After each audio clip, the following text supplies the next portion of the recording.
ने सरदार जी से पूछा, तुम अगले जन्म में क्या बनना पसंद करोगे?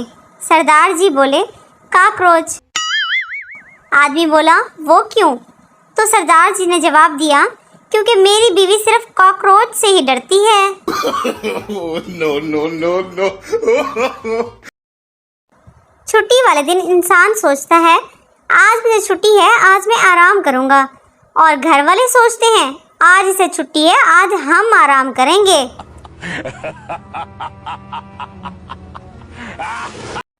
शादी अपने से 4-5 साल बड़ी लड़की से करनी चाहिए, ताकि वो डांटे तो बंदा ये सोचकर दिल को तसल्ली दे ले, खैर है वड्डी है।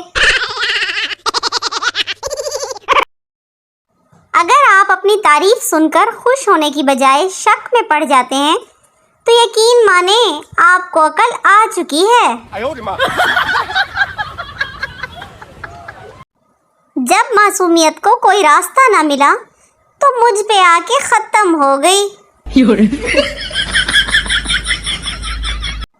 शुक्र है ख्यालों के स्क्रीनशॉट नहीं होते, वरना रिश्तेदारों ने तो मुझे कच्चा चबा जाना था।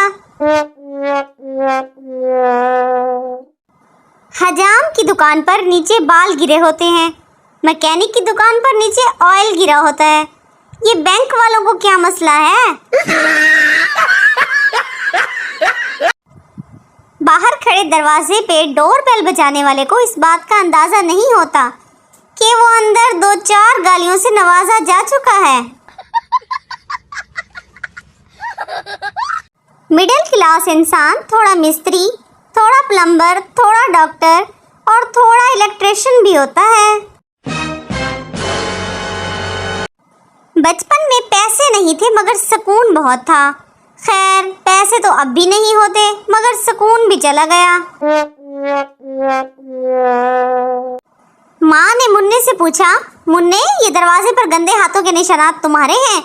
बेटा, जी नहीं अम्मी जान, मैं तो लात मारकर दरवाजा खोलता हूँ। किसी बहरी जहाज में कई अफराद सफर कर रहे थे। अचानक एक बच्चा समंदर में गिर गया। जहाज में हलचल मच गई। थोड़ी देर बाद एक नौजवान बच्चे को गोद में उठाए समंदर से निकल आया। सब लोगों ने इसकी तारीफ की। नौजवान बोला, वो सब तो ठीक है, मगर ये बताओ मुझे धक्का किसने दिया था? अरे देवा, ये गड़बड़ है बाबा।